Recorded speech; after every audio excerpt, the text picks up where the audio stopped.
Welcome to House of Hybrid channel. My name is Renato, and today the tutorial video is how to put a third generation Prius in maintenance mode. And the third generation Prius goes all the way to 2010, all the way to 2015. And the reason you need the maintenance mode is most for diagnosis purpose.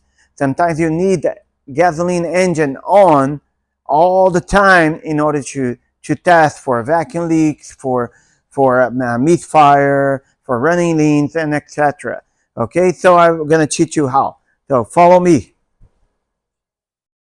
Okay, now that you apply the emergency brake, you have a certain time to do it. It's about 30 to 50 seconds to do the whole process. So you must do quick. So we will press twice the power button without touching the pedals. 1, 2. Now we have the dash on. Once the dash is on, you will press twice the accelerator all the way to the floor. 1, 2.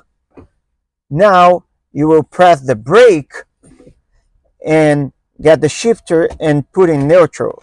The neutral gonna be showing on the dash. You release the brake and press twice again the throttle all the way to the ground. 1, 2. Now you press the brake and then press parking.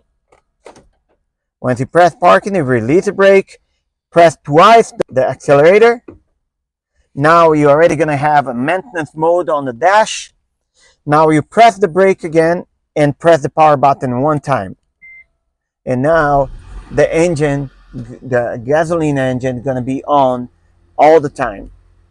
Okay, so you have some weird lights on the dash. In this case, we have the traction control. You might have brake lights. You might have other lights there. It's only gonna be there till you go back to normal. Okay, so once I power off the car and start on again, everything gonna go back to normal.